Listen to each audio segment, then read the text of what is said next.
자, 우리 복습하는 차원에서 장세히 그림 한번 그려보겠습니다. 자, 손을 들어서 앞에가 도화지가 있다 생각하시고 한번 그려봅시다. 시작.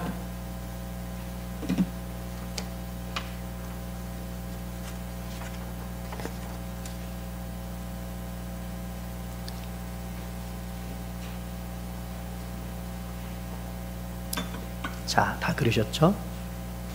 자, 그 그림에다가 이제 우리 숫자를 위치시키면서 장 제목을 한번 입으로 한번 말해 봅시다.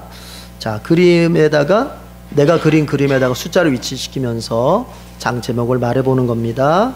자, 준비되셨죠? 우리 지난번 37장까지 했으니까 37장까지 한번 가봅시다. 자, 1장. 자, 손으로는 이제 숫자를 쓰셔야죠. 자, 다시 한번 1장 천지창조, 2장 에덴 동산, 3장 4장 5장 6장 7장 8장 9장 10장 11장. 자, 이렇게 해서 우리가 이 지구상에 일어난 최초의 사건들 가운데서 성경이 기록하고 있는 큰 4가지 사건을 정리를 했어요.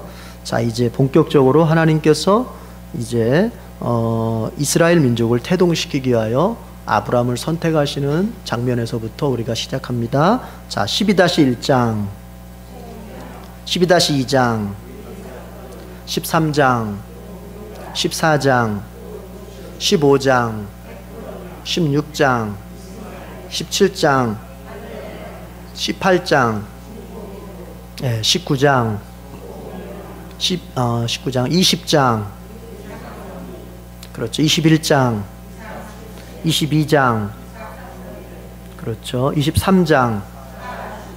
이제 이렇게 해서 우리가 23장 아직 아브라함이 살아있지만 아브라함의 큰 사건들은 일단 여기서 마무리가 된다고 보고요. 자, 24장 25장 26장.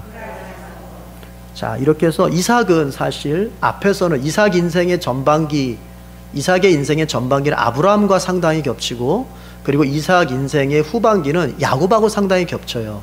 그래서 이삭은 이쪽과 저쪽에 겹치는 부분이 상당히 많은데, 자, 그렇게 해서 우리가 이삭의 인생의 전반기, 아브라함과 겹쳤던 전반기가 마무리가 됩니다. 그리고 나서 야곱의 이야기와 함께 이삭의 이야기가 같이 나와요.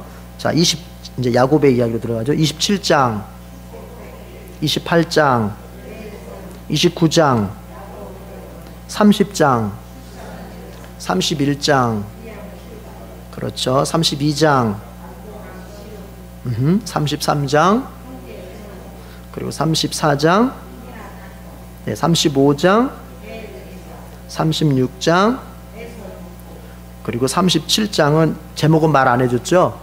37장은 요셉 팔기 이렇게 써주세요. 요셉이 팔렸잖아요. 그렇죠? 형들이 요셉 팔았잖아요. 그러니까 우리가 기억하기 쉽게 뭐 유치하지만 요셉 팔기 그렇게 쓰세요. 팔기. 네. 이거 저기 없나요? 저기 성경이 있는데 이거 제가 거기다가 그 노래 목록이랑 이 장 제목이랑 제가 여러 장 놔뒀었는데 다 치웠나요? 네.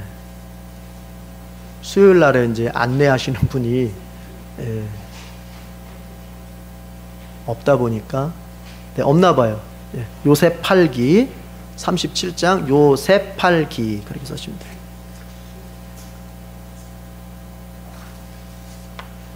그리고 오늘 38장 들어가겠습니다. 창세기 38장으로.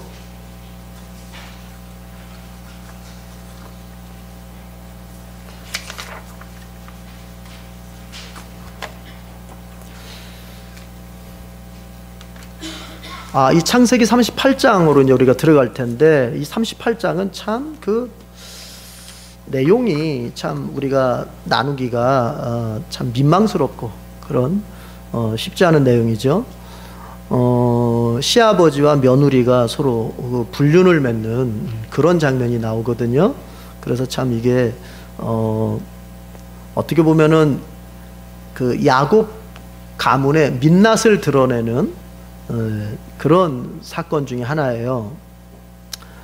근데 성경은 가감이 없어요. 성경은 인간에 대해서 포장하는 게 없어요. 인간은 인간에 대해서 자꾸 포장하려는 경향이 있거든요. 그래서 속으면 안 됩니다, 여러분. 세상은요, 지금도 인간에 대해서 희망을 이야기하고 가능성을 이야기합니다. 뭐 인간에 대해서 희망을 이야기하고 가능성을 이야기하는 게 뭐 나쁘다, 뭐 이런 의미가 아니죠. 결국 신앙도 종교도 결국은 인간에게 소망을 이야기하고 그리고 구원의 가능성에 대해서 이야기하니까.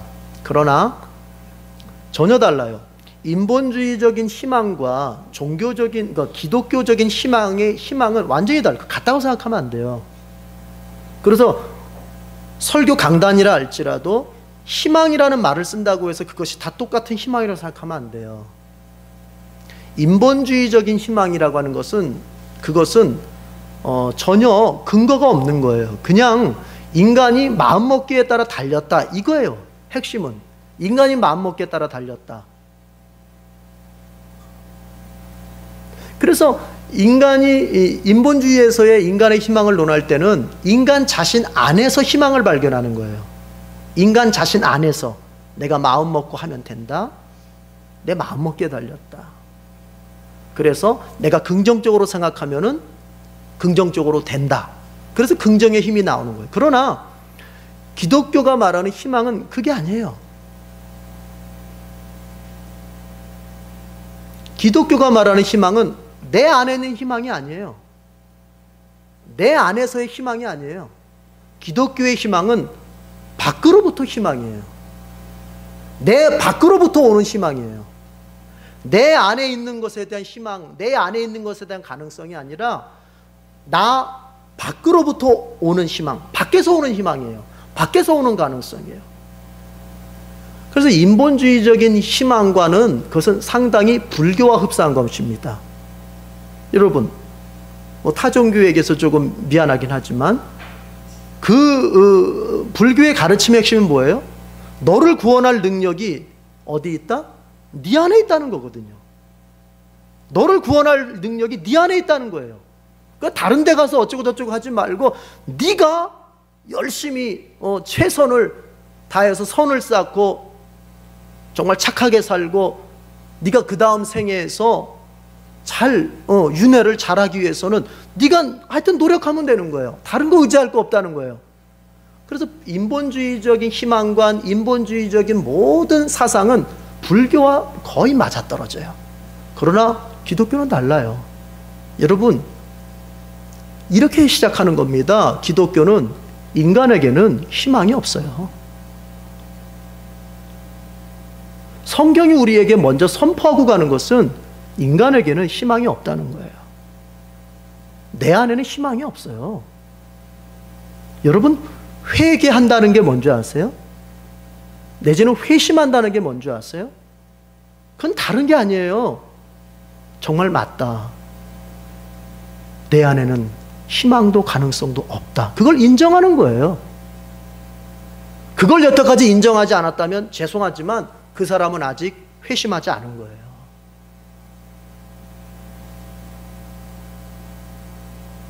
정말 예수님을 인격적으로 만나고 빛 대신 하나님 앞에 딱 서게 되면 나 자신에 대한 가능성, 나 자신에 대한 희망은 전혀 다 사라져버리는 거예요. 자, 그러면 이제 어떻게 합니까? 우리의 구원의 희망, 우리가 다시 일어설 수 있는 희망이 어디 있습니까? 그래서 예수님 바라보는 거예요. 나로부터는 희망이 없는데 하나님이 우리에게 희망을 주시기 위해서, 우리에게 가능성을 주시기 위해서 누구를 이 땅에 보내셨다? 예수님을 보내셨다. 그리고 그분께서 우리가 구원받을 수 있고 다시 새로워질 수 있는 그 희망을, 가능성을 예수 안에서 여셨다. 그래서 누구든지 그 예수를 바라보고 그 예수를 믿고 그 예수를 마음에 받아들이고 그 예수를 따라갈 때 드디어 인간이 불가능한 희망, 불가능한 존재, 가능성 불가능한 존재, 0%의 존재가 이제 그가 하나님의 자녀가 되고 새로운 삶을 살게 되고 영생을 누릴 수 있는 존재가 된다. 기독교의 가르침은 그렇게 가는 거예요. 그러니까 우리가 여러분 이렇게 기독교인이 마음먹게 달렸어, 이게 사실은 우리 기독교 사상에 꼭 들어맞는 말은 아니에요. 뭐에 달렸어요? 하나님의 은혜에 달린 거예요.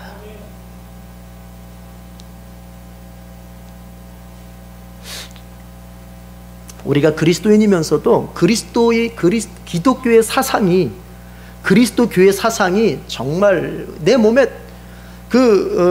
배추가 소금에 절여지듯이 기독교 사상이, 성경적 사상이 그냥 절여져 있어야 되는데, 우리는 예수를 믿는데도 예수님 믿습니다 해놓고는 정작 우리의 삶의 모습, 우리의 생각의 방향은 전혀 인본주의적 내지는, 여러분,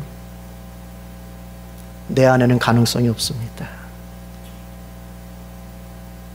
주일날 출발하셔서 여기 오기까지 살아봤을 텐데요, 어떻습니까?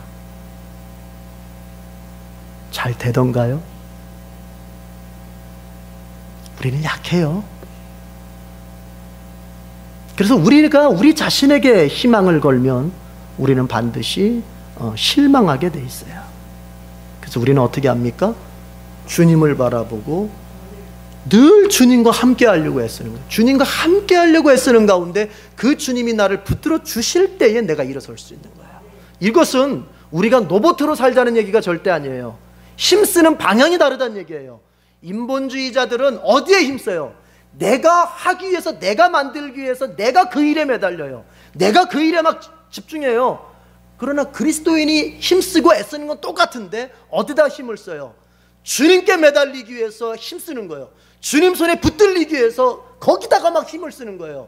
그러면 주님이 나로 하여금 일을 감당하게 하시고, 주님이 나로 하여금 삶을 감당하게 하셔서 그 삶을 감당해내는 거예요. 전혀 달라요. 어쨌든 성경은 인간에 대해서,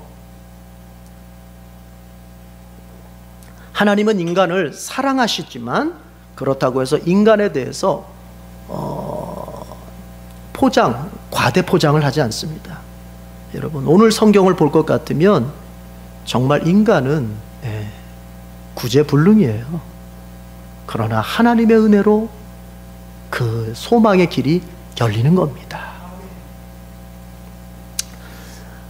창세기 37장부터 50장까지는 마지막 족장인 요셉의 이야기예요. 그런데 그 요셉의 이야기가 진행되다가 중간에 38장에서 뜬금없이 유다와 다말의 이야기가 나와요. 자, 이것이 왜 나오게 되었는지에 대해서는 우리 끝 부분에 가서 한번 이제 설명을 해보고요. 어쨌든 38장은 요셉의 얘기가 아니에요. 자, 다시 한번 정리해봐요. 37장에서부터 50장까지는 누구의 이야기예요?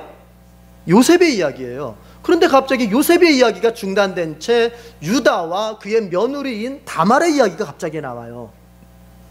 자, 내용을 한번 봅시다.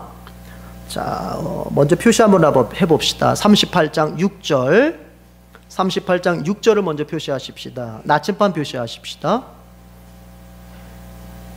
나침반 표시하고 녹색으로, 형광펜 녹색으로 칠하고요. 같이 읽어보죠. 창세기 38장 6절 시작.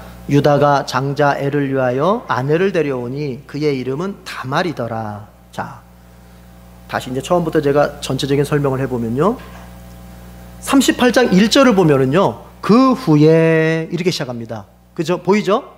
그 후에, 그 후라고 하는 건 언제냐면 요셉이 지금 애굽으로 팔려간 사건이 있었잖아요. 요셉이 애굽으로 팔려간 사건 후에 이제 유다에 관련된 사건을 이야기한다, 이 소리입니다. 자, 유다는 자기 형제들로부터 따로 떨어져서 생활을 했습니다. 그리고 아둘람 사람 히라라고 하는 사람을 친구로 가까이 사귀면서, 그리고 거기서 지나면서 이 사람은 가나안 여인과 함께 결혼을 하게 됩니다. 그 2절의 내용이에요. 가나안 여인과 결혼을 해요. 그리고 그 가나안 여인으로부터 3명의 아들을 낳아요. 첫째 아들이 엘, 둘째 아들이 오난, 셋째 아들이 셀라라는 아들이에요. 그리고 난 다음에 장자 엘을 위해서 이제 며느리를 드리는데 그 역시 가나안 여인입니다. 가나안 여인 다말이라고 하는 여인을 며느리로 드려요.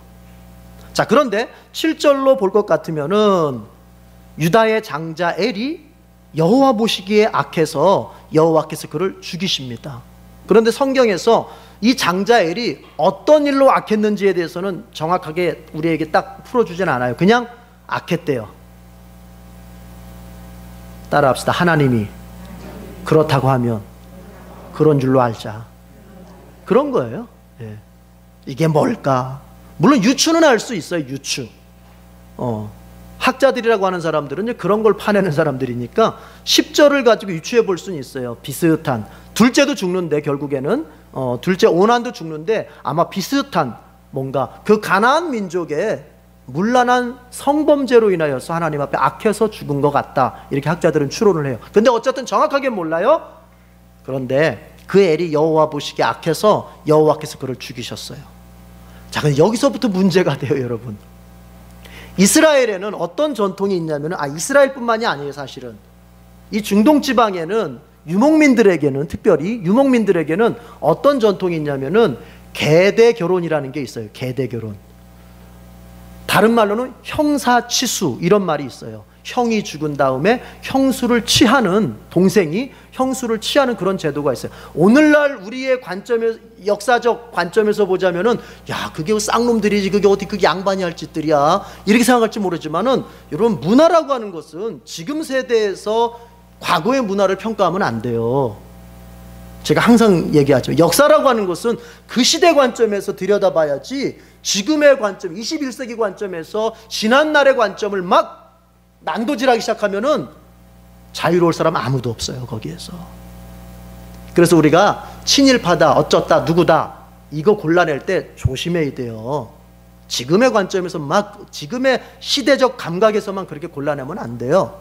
자, 어쨌든 그러니까 계대결혼이라는 게 있었는데, 그건 뭐냐면은요, 만약 이런 경우예요. 형이 있어요. 형이 있는데 이 형이 자손을 남기지 않고 죽었어요. 그만. 자손을 남기지 못하고 죽었어요. 그러면은 둘째가, 동생이 그 형수와 결혼을 하게 됩니다. 그러면 이제 또 자손이 생길 수 있잖아요. 자손이 생기면 그 자손은 만약에 아들이 생기잖아요. 아들은 둘째의 아이가 되는 게 아니라 첫째의 아이가 되는 거예요. 죽은 첫째의 아이가 되는 거예요. 그럼으로써 이미 자손 없이 죽은 형의 가문을 이어가도록 만드는 거예요. 한마디로 뭐예요? 가문이 멸절되지 않도록 계속 이어가기 위해서 사용하는 게 계대결혼이었어요. 유목민들은 그 전통이 아주 강했어요. 왜냐하면 여러분, 유목민들은요, 뭘 많이 하게 되냐면은 전쟁을 많이 하게 돼요. 싸움을 많이 하게 돼요. 그러다 보면 남자들이 이 전쟁에 나갈 가능성이 항상 커요. 그리고 목숨을 잃을 수 있는 확률이 커요, 그만큼. 그러다 보면 가문이 이 대를 잘 잇기가 어렵게 되는 거예요. 그러다 보니까, 이건 학자들의 생각입니다. 그러다 보니까 유목민들 같은 경우는 거의 계대결혼을 많이 이렇게. 자, 그런데 장자 엘이 죽었지 않습니까? 그러면 이제 그 둘째 오난이 형수 다말과 결혼을 해서 아들을 낳아서 형의 대를 잇게 해야 되거든요. 그런데 오난이 그걸 싫어했어요. 형수하고 결혼을 하긴 해려니까 어쨌든 결혼을 했어요. 그런데 이제 아이를 낳게 하는 건 싫었어요. 그래가지고 이 친구가 딴짓을 했어요. 딴짓을. 뭔 딴짓을 했는지를 성경을 읽어보세요. 딴짓을 했어요. 그래가지고 하나님이 그것도 악하게 봤어요. 그래가지고 둘째 오난도 죽였어요.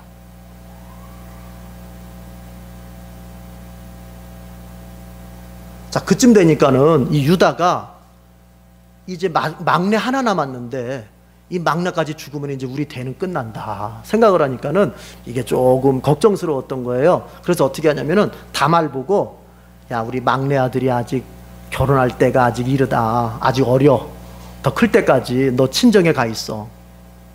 말은 그럴싸해요. 막내가 큰 다음에 내가 다시 너를 부르마, 이런 의미인데 실제로는 안 부를 생각하고 그냥 쫓아내버린 거예요. 그래가지고 이 다말이 친정으로 쫓겨갔어요. 이것이 1절부터 11절까지의 내용이에요.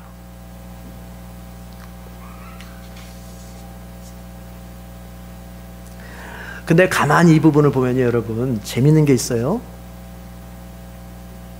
지금 유다는, 그쵸? 시아버지 유다는 자기 아들들이 죽게 된 게 지금 누구 탓으로 보는 것 같아요?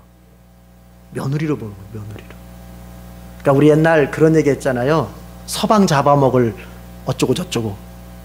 이렇게 생각을 했던 것 같아요. 그러다 보니까 셋째까지 줬다가는 이것도 분명히 이거 죽겠다. 그러니까 이게 안 줄 생각을 하고 결혼을 안 시킬 생각하고 다말을 내쫓아버린 거예요. 한마디로 다말을 보고서는 서방 잡아먹을 여자 이렇게 본 거죠. 근데 저는 이 성경을 읽으면서 읽으면 읽을수록 내가 참 이게 부모 마음인가 그런 생각이 들어요. 여러분, 부모는요 자기 자식 편들게 돼 있어요. 그게 우리 여기저기 시어머님들 시아버님들도 계시는데 분명히 내 아들이 잘못했어. 근데 누구 잡아요? 며느리 잡어. 야, 내 딸이 잘못했어. 근데 누구 탓이야? 사위 탓이야. 얘가 원래는 안 그랬는데 그 며느리 만나서 원래는 얘가 안 그랬는데 그 사이 만나서 이렇게 가는 거예요. 여러분, 세상 사람들은 그렇게 가더라도 그리스도인들은 그렇게 가면 안 되겠습니다. 우리 시어머님들, 우리 시아버님들, 며느리도 사위도 내 자식이에요. 똑같은 거예요. 그래서 저는 이렇게 얘기를 드리고 싶어요. 아예 객관적으로 볼 자신이 없으면 그냥 입을 딱 다물고 있는 거예요. 내가 내 자녀와 뭐 며느리가 됐던 사이가 됐던 그 배우자 사이에 내가 객관적으로 보고 객관적으로 판단할 자신이 없으면 그냥 침묵하고 있는 거예요. 간섭하는 거 아니에요. 간섭하면 일은 더 복잡해집니다. 저도 이제 아들이 둘이잖아요. 이 녀석들이 이제 결혼을 하고 저도 이제 며느리를 보겠죠. 저도 그러면 달라질까요? 우리 집사람도 달라질까요? 분명히 우리 이삭이가 분명히 잘못했어. 그런데 여러분, 우리 세상의 부모들은 그럴 수 있어도 우리 그리스도인들은 그러지 마십시다. 예.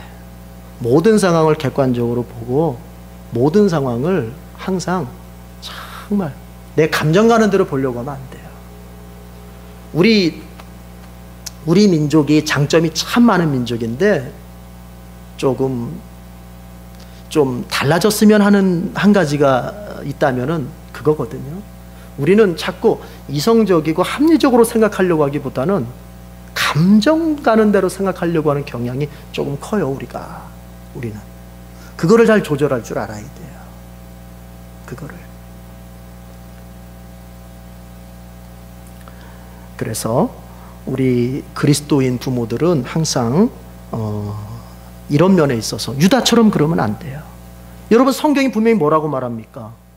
6절에서 분명히 뭐라고 말했어요? 7절에서 유다의 아들이 여호와 보시기에 악해서 하나님이 죽이신 거예요. 그랬잖아요. 그리고 10절에 보세요. 오난이 왜 죽었어요? 여호와 보시기에 악했어요. 두 아들의 잘못이에요. 두 아들이 하나님 앞에 범죄했고 두 아들이 죽을 짓을 했기 때문에 하나님 죽이신 거예요. 근데 지금 아버지 유다는, 시아버지는 누구 탓이다? 누구 탓이다? 며느리 탓이다. 며느리 탓이다. 며느리가 서방 잡아먹은 거다. 이런 억울한 일이 어디 있습니까? 이게 바뀌죠. 그런데요, 이런 마인드는 어디에 사실은 이 바탕을 두고 있냐면은, 이게 뭐 가족관계 안에서뿐만이 아니라 이게 어디에 바탕을 두고 있냐면은 이런 거예요. 자신의 불행의 원인을 찾고 남에게서 찾는 거예요. 내 불행의 원인을 남 탓하는 거예요, 자꾸. 이건 미숙한 사람들한테서 나타나는 현상이에요. 내가 지금 힘들어요. 내 현실이 어려워요. 내 현실이 고달파요. 그러면 인간은요, 이 고달픈 현실에 대해서 뭔가 이렇게 화풀이 대상을 항상 찾고 싶어 하는 게 인간의 본능이에요. 그게 내가 힘들어지면 하여튼 누군가라도 내가 막 짜증을 내고 누군가에게라도 내가 불평을 원망을 하면서 그 어떤 스트레스를 풀고 싶은 게 인간의 하나의 잘못된 본성 중에 하나예요. 우리는 그러지 말아야 되겠습니다. 아이들이 졸리잖아요. 아이들이 졸리면 괜히 짜증을 냅니다. 자기들이 졸리면 그냥 자면 되는데 자기가 졸리잖아요. 그러면은 괜히 아니 아빠가 그렇게 했잖아 하면서 아빠를 괜히 탓하고, 아빠는 멀쩡히 앉아서 책 보고 있는데 왜 아빠가 이렇게 해가지고 괜히. 그러니까 진짜는 뭐예요? 아빠가 잘못한 거 아무것도 없어요. 진짜는 뭐예요? 자기 안에서 졸리면서 자기 안에서 막 짜증이 나는데 그 짜증을 풀 데가 없으니까 누구한테 풀어요? 괜히 옆에서 책 보고 있는 아빠한테 푸는 거예요. 근데 어른인 우리가 그런단 말이에요. 내 힘이, 내 인생이 참 고달프고 내 하는 일이 자꾸 안 되고 막히고 어렵다 보면은 우리가 사실 내가 힘든 건데, 내 일 때문에 내가 힘든 거고, 내 감정 때문에 내가 힘든 거고, 지금 내 안에 잡힌 두려움 때문에 내가 낙심되면서 내가 힘든 건데, 그걸 자꾸 어떻게 말하고 싶냐면은 아무개 때문에, 누구 때문에, 누가 나를 이렇게 대해서, 저 사람이 나를 무시하는 것 같아서, 저 사람이 나를 함부로 대하는 것 같아서, 이러면서 내가 힘들다 이렇게 말하고 싶어져요. 여러분, 성숙한 그리스도인은 그것을 볼 줄 압니다. 이 짜증이 나로부터 나온 것인지 정말 상대방 그 사람이 나에게 그렇게 해서 나온 것인지 분별할 줄 알아요. 중요한 거예요. 왜냐하면 가정 내에서든 교회도 마찬가지예요. 교회 내에서든 인간관계의 갈등은요, 되게 보면 되게 무슨 대단한 일 가지고서 갈등이 있을 것 같죠? 그렇지 않습니다. 대부분이 보면 거의 90%는 자기 안에 있는 불만, 자기 안에 있는 짜증, 자기 안에 있는 그 힘들고 지치고 자기 안에 있는 공고함을 갖다가 자기가 해소하지 못해서 남에게 남을 걸고 넘어가니까는, 걸고 들어가니까 남하고 인간관계가 상하게 되는 거예요. 가족관계도 마찬가지고,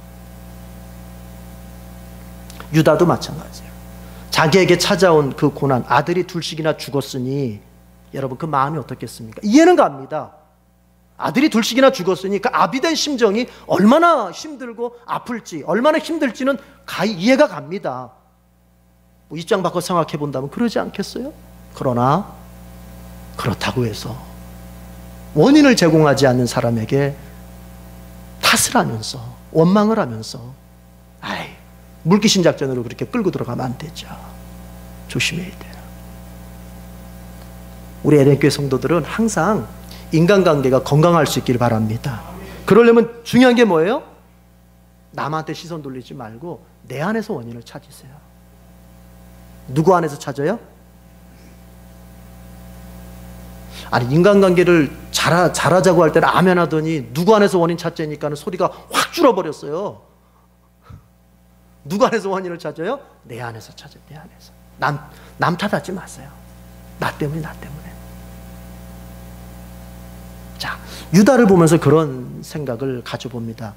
그런데요, 그렇게 해서 이제 유다가 쫓아낸 그 며느리가 집에 가 있는데, 어느 날 이제 이 시아버지 유다가 딥나로 올라가서 이제 양털을 깎는 그런 기회를 갖게 돼요. 목동들에게 양털을 깎는 시기는요, 마치 농부들에게는 추수하는 것과 같은 거예요. 1년 동안 열심히 키운 양을 이제 그 결실을 맺는 거거든요. 그게 양털 깎는 시기가. 그래서 목동에게 양털 깎는 시기는 농부에게는 뭐와 같다? 추수와 같다. 추수. 그러니까 얼마나 거대한 축제겠어요. 축제. 거기에 이제 이 유다가 딥나로 가서 그렇게 양털 깎는 그런 잔치를 벌였던 거예요. 그런데 이 소식이 그 며느리 다말에게 들렸어요. 야, 니네 시아버지가 지금 딥나로 가서 양털을 깎는데, 그랬더니 이 다말이 꾀를 씁니다. 어떻게 하냐면은 과부의 의복을 벗고, 자, 18절 먼저 표시하고 설명하죠. 18절 지도 표시하겠습니다. 창세기 38장 18절 지도 표시하겠습니다.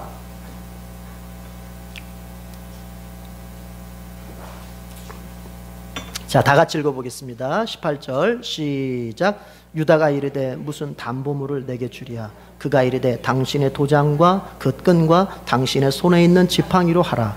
유다가 그것들을 그에게 주고 그에게로 들어갔더니 그가 유다로 말미암아 임신하였더라. 자, 제가 앞에서 했던 부분 이어서 합니다. 그렇게 이제 누군가가 다말에게 야, 네 시아버지가 지금 딥나에 와서 양털을 깎으려고 하더라. 그러니까 이 다말이 이제 이를 꾸미는데 어떻게 꾸미냐면은 과부의 옷을 입고 있었는데 그 옷을 벗고 이제 좀 마치 창녀처럼 변장을 해요. 창녀처럼. 예, 너울을 가리고 옷도 좀 이제 야하게 입고 그렇게 했겠죠. 그래가지고는 이제 길가에 딱 나와서 손님을 기다리는 창녀와 같은 모습을 하고 있었어요. 그러니까 그때 마침 또 유다가 아내를 잃은 지가 얼마 안 됐어요. 이제 애도 기간이 끝나고 이제 그러니까 아내가 먼저 죽었어요. 그러니까 호레비가 된 거죠. 그러니까 얼마나 외로웠겠어요. 그러던 차에 지나가다 보니까 창녀처럼 보이는 여자가 있으니까 그냥 거기서 같이 동침을 하게 됩니다. 동침을 하고 난 다음에 이제 화대를 줘야 되잖아요. 그러니까는 이제 원래는 뭘 주기로 약속을 하냐면 내가 염소 새끼 하나를 주겠다 이렇게 약속을 했는데 바로 거기서는 염소 새끼 줄 수는 없으니까는 그 다말이 이렇게 얘기를 해요. 염소 새끼를 주기 전에 나에게 그러면 그 담보물로 뭘 주겠느냐? 담보물로 뭘 주겠느냐? 그랬더니 그래 네가 뭘 원하느냐? 그랬더니 다말이 도장하고 그다음에 도장에 달린 끈하고 당신의 지팡이를 달라. 그게 18절 얘기예요. 그렇죠? 담보물로 도장과 끈과 지팡이를 달라 그랬더니 결국에는 그걸 다말에게 주게 됩니다. 그러니까 시아버지하고 며느리랑 관계를 맺게 된 거예요. 자, 그러고 난 다음에 이제 시간이 지나서 소문이 흘러나오는데 어떻게 흘러나오냐면은 유다에게 야, 네 며느리 다말이 임신을 했다. 임신을. 아니 과부가 어떻게 임신을 해? 이게 뭔가 이게 나쁜 짓을 했구만 해가지고는 이 유다가 그 다말을 당장 끌어다가 불에 태워버려라 해가지고는 그 다말을 이제 죽이기 위해서 끌고 나옵니다. 끌고 나오는데 이 다말이 그때 끌려 나오면서 자기 시아버지에게 이렇게 얘기를 해요. 아버님, 내가 이 사람으로 인해서 임신하게 됐어요 하면서 자기가 가지고 있는 담보물을 딱 내보여요. 근데 그 누구 거예요? 그 시아버지 거잖아요. 내가 이 사람 때문에 임신하게 됐습니다. 그래서 도장하고 끈하고 지팡이를 딱 꺼내놓으니까 시아버지 유다가 할 말이 없어요. 자기 거잖아요. 그러니까 뭐라고 합니까? 맞다. 다말이 나보다 옳다. 무슨 얘기예요? 내가 나쁜 놈이다. 내가 잘못했다. 이래가지고는 그 다말을 죽이지 않고 살려두게 됩니다.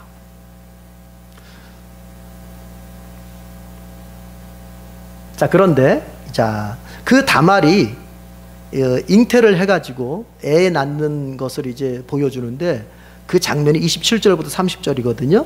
근데 거기를 보니까 쌍둥이에요. 쌍둥이. 자, 표시하겠습니다. 마지막으로 29절 30절 나침반 표시하겠습니다. 29절 30절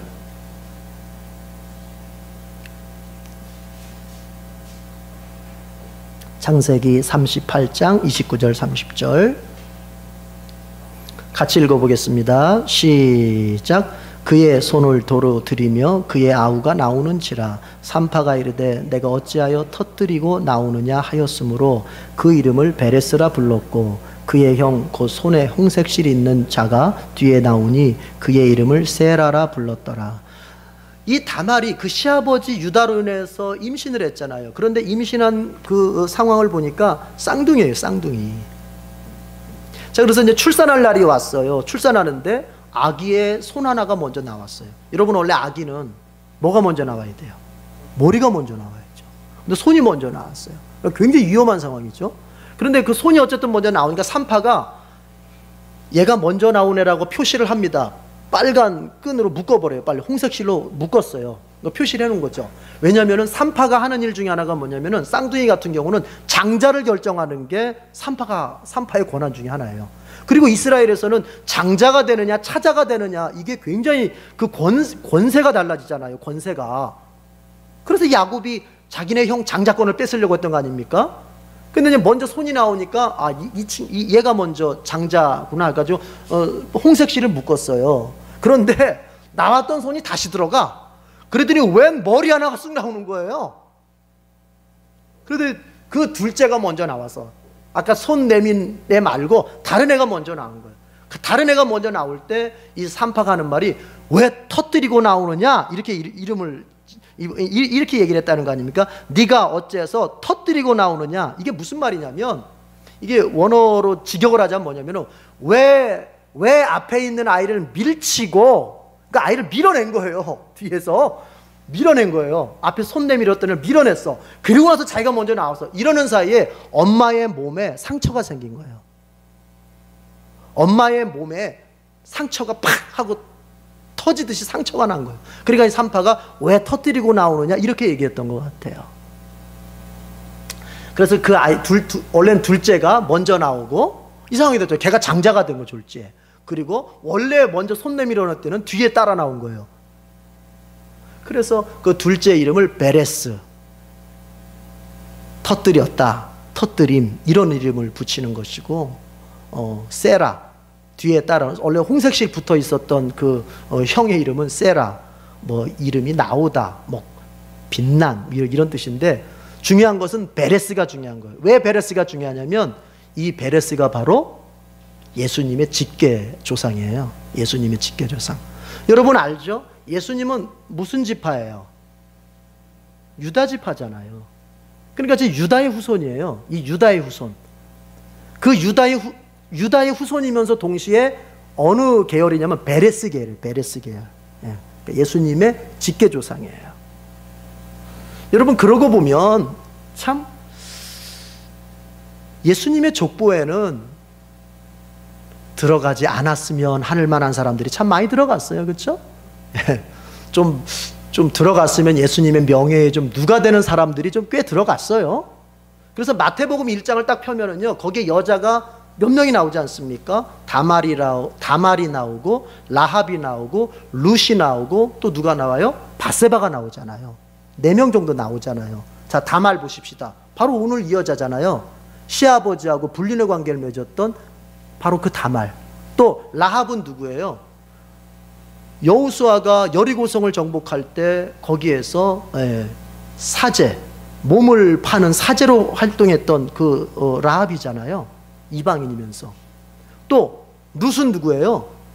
룻기에 나오는 그 모압 여인 룻이지 않습니까? 정통 이스라엘 사람이 아니잖아요. 이방인이잖아요. 그리고 바세바 어떤 여인이에요? 원래 유부녀인데 다윗을 통해서 솔로몬을 낳은 그 여자 아닙니까? 그러니까 불명예스러운 여자잖아요. 그 예수님의 족보에 마태복음 1장을 보면 예수님의 족보에 그렇게 예수님의 명예를 불명예스럽게 만들 만한 그 이름들이 들어가 있어요. 여러분 그건 무엇을 얘기합니까? 예수님께서는 그런 사람들까지도 품고 가신다는 얘기예요. 인생에 분명히 실패가 있고 인생에 흠이 있어요. 흠이 있다고 해서 예수님은 사람을 버리지 않습니다. 예수님은 누군가가 흠이 있고 그 삶에 어떤 실패가 있다고 해서 그 사람을 버리시지 않아요. 오히려 그 사람을 품습니다. 그러면 예수님이 버리는 사람이 있거든요. 예수님이 버리는 사람은 어떤 사람일까요?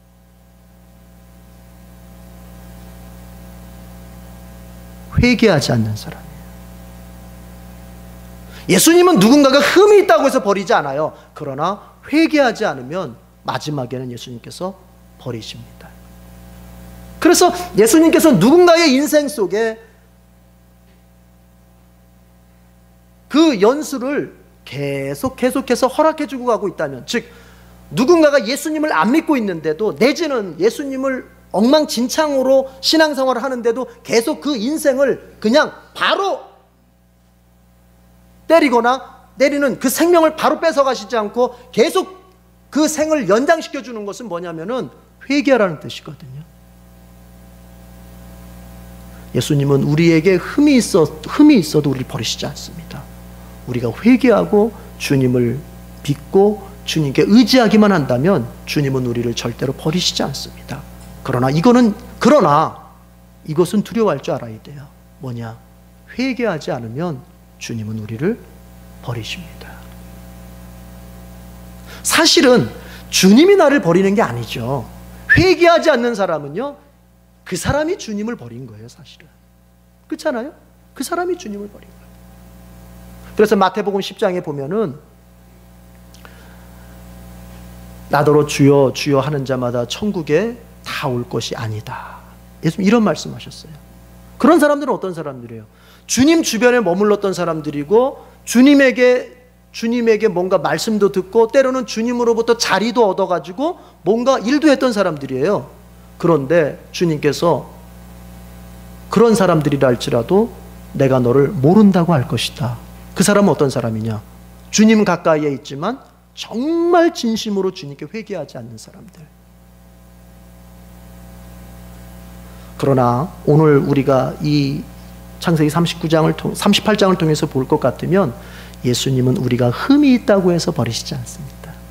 우리가 흠이 있어도 그 예수님께 의지하며 나아가면 그 예수님은 오히려 우리를 품어주시고 우리에게 새롭게 살 수 있는 기회를 주시고 우리의 삶을 더욱더 자신으로 말미암아, 예수님 자신으로 말미암아 영광스럽게 하시는 분이에요. 그래서 그 여인들이 예수님 족보에서 영광스럽게 됐잖아요. 이런 여인인데, 자, 그렇게 해서 유다와 다말의 근친상간의 불륜 얘기가 이 창세기 38장에 기록이 되어 있어요. 자, 그렇다면 자 이제 마지막으로 앞에서 제가 드렸던 얘기, 왜 요셉의 이야기가 37장부터 50장까지 진행이 돼야 되는데 갑자기 38장에서 요셉의 얘기를 하다 말고 갑자기 유다와 다말 이야기를 했을까?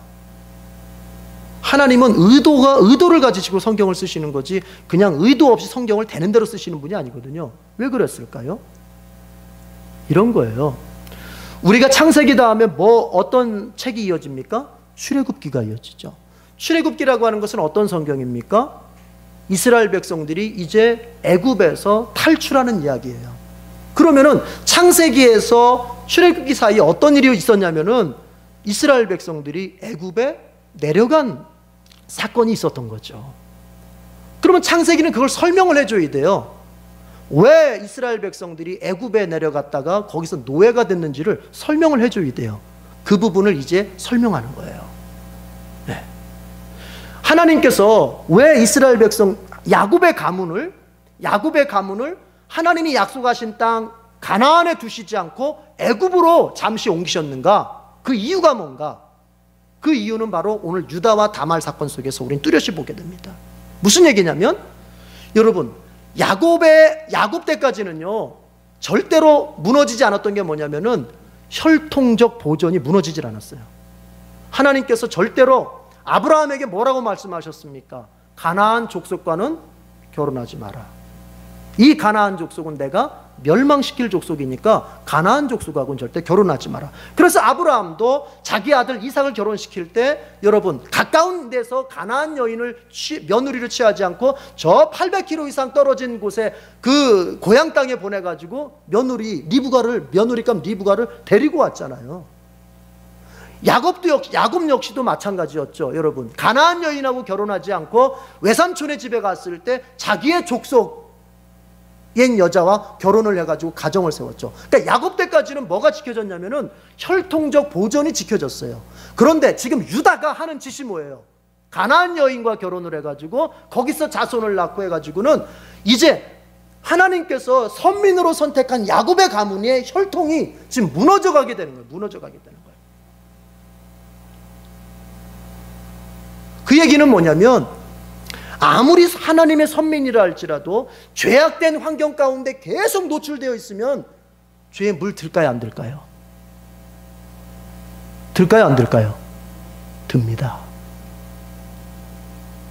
아무리 우리 중에 믿음이 좋은 사람이라 할지라도 계속 죄 짓는 장소를 들락달락 하면 그 사람 죄 짓게 될까요? 안 짓게 될까요? 바로 그렇게 되는 거예요. 그래서 환경이 중요한 거예요. 그런 면에서 환경이 중요한 거예요. 지금 하나님이 봤을 때 이 이스라엘의 가족, 이 이스라엘의 후손들이 지금 가나안 문화에, 가나안의 그 죄악된 문화에 점점 물들어가는 거예요. 분명히 가나안 족속은 하나님이 멸망시킬 족속이고 이 가나안을 멸망시켰을 때 너희에게 이 가나안 땅을 주겠다고 약속하셨는데, 이대로 가다가는 여러분 가나안 족속만 멸망당하는 게 아니라 가나안 족속의 죄의 영향을 받은 누구까지도 멸망당하게 생겼어요. 야곱의 가문까지도 멸망당하게 생긴 거예요. 그러니까 하나님께서 잠시 가나안으로부터 야곱의 가문을 떠나 있게 만드는 것입니다. 일종의 환경 개선이죠.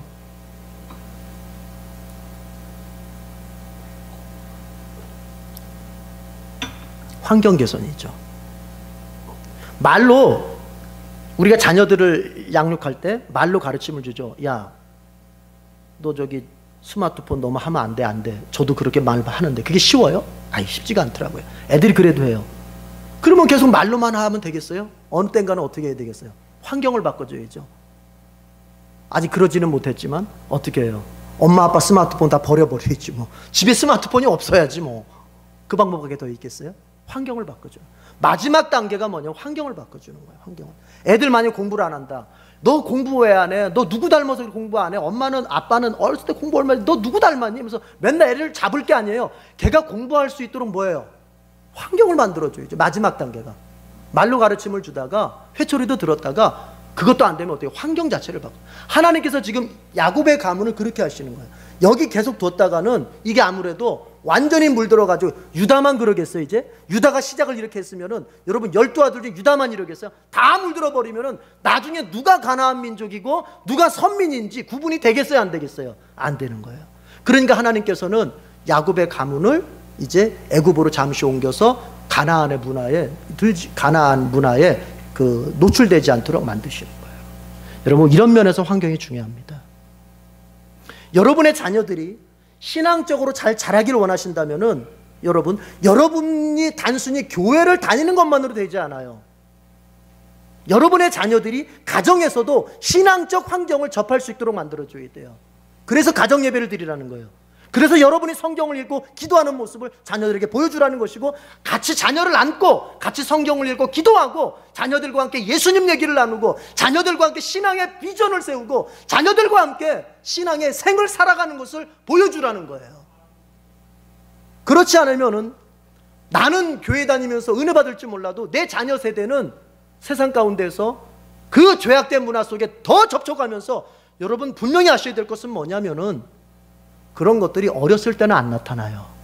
사춘기 넘어가면서 애들이 이제 신앙생활을 계속 할 건지 말 건지를 거기서 딱 자기네들이 딱 드러내는 거예요. 환경이 그런 면에서는 중요한 겁니다. 우리의 가정 환경 어떻습니까? 신앙적입니까? 가족들이 모여서 맨날 하는 얘기가 어떤 겁니까? 그 나누는 얘기 가운데 예수, 그 이름은 등장합니까?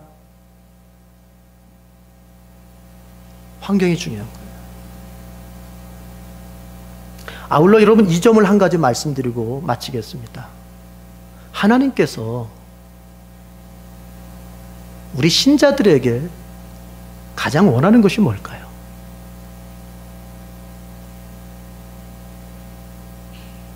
그런 생각 해보셨어요? 하나님께서 정말 신자된 나에게 원하는 게 무엇일까? 가장 원하는 게 무엇일까? 그것을 알고 신앙생활을 해야 우리가 신앙생활의 본질이 흐려지지가 않아요. 하나님이 신자에게 가장 원하시는 것은 우리가 잘 먹고 잘 사는 것도 아니고 우리가 떵떵거리는 권세자가 되는 것도 아닙니다. 그런 것들은 부수적인 복으로 하나님께서 우리에게 주실 수도 있고 우리에게 덜 주실 수도 있어요. 그러나 신자된 모든 사람이 반드시 하나님 앞에서 갖추기를 원하시는 것은 거룩입니다. 거룩. 지금 왜 하나님께서 야곱의 가문을 애굽으로 옮기세요? 왜 가나안에 더 두시지 않으세요? 왜? 이유는 딱 하나예요. 가나안에 두니까, 가나안에 또 오래 있어 보니까 야곱의 가문, 선민이라고 하는, 선택된 백성이라고 하는 이 야곱의 가문조차도 점점 그 거룩을 잃어가고 있어요. 신자가 거룩을 잃으면 더 이상 신자가 아닙니다. 범사가 잘 되는 것으로서 내가 하나님께 복을 받았다, 내 신앙이 좋다, 이걸 검증하려고 들면 잘못된 겁니다. 내 일이 잘 풀려가는 것으로서 내가 믿음이 하나님 앞에 좋다, 이렇게 검증하려고 되면은 그것은 왜곡되기가 쉬워요. 뭘로 검증하는 건지 아세요? 신자는 그의 거룩함으로 하나님 앞에 인정받는 거예요. 하나님께서 이스라엘 백성, 야곱의 가문을 애굽으로 옮기신 이유는 단 하나예요. 나의 선민을 거룩하게 세워가겠다는 것입니다. 하나님께서 우리를 예수 그리스도 안에서 죄를 씻으시고 자녀로 부르셨습니다. 이제 우리를 어떻게 세워가기를 원하시는지 아시죠? 거룩하게 세워가기를 원하십니다. 그럼 물어봅시다. 하나님의 관심이 거룩에 가 있다면 여러분의 관심은 어디에 가 있습니까? 내가 신앙생활을 더 해가는 목적이 어디에 있습니까? 기도하겠습니다. 하나님 아버지, 하나님께서 우리에게 그리스도 안에서 우리의 힘으로는 얻을 수도 없고 만들어낼 수도 없는 구원을 주셨습니다. 우리는 불가능한 존재였습니다. 우리는 우리 안에서 희망이라고 하는 것은 전혀 찾아볼 수 없었던 구제불능의 사람들이었습니다. 주님, 그러나 우리의 소망 되신 그리스도께서 우리에게 구원을 베풀어 주시고 이제 우리에게 희망 넘치는 인생을 베풀어 주셨습니다. 아버지, 그토록 주님께 사랑받는 우리가 우리의 생에 남은 기간 동안 신경 쓰고 감당하며 가야 할 것은 거룩, 그것임을 가르쳐 주셨습니다. 아무리 하나님의 선민이라 할지라도 죄악된 장소를 계속 들락거리거나 죄악된 습관을 계속 가지고 있거나 죄악된 시간을 내가 은밀하게 즐기고 있다면 우리는 하나님의 선민으로서의 거룩을 잃어버리고 우리는 이 세상 속에서 하나님 자녀가 아닌 것 같은 비참한 삶을 살 수밖에 없습니다. 마치 유다와 그의 가족이 그랬던 것처럼 하나님 아버지, 오늘도 우리에게 성령으로 충만케 하시고 새롭게 하셔서 나의 남은 생애가 하나님 온전하듯이 내가 거룩함으로 온전해지기를 소망하며 그 일에 힘쓰는 그런 신앙생활이 되게 해 주옵소서. 그런 가운데 평화를 누리고 그런 가운데 행복을 누리고 그런 가운데 주님께서 주시는 육신적인 복도 누릴 수 있게 해 주시옵소서. 우리에게 귀한 말씀 주셔서 감사합니다. 예수님의 이름으로 기도드립니다. 아멘.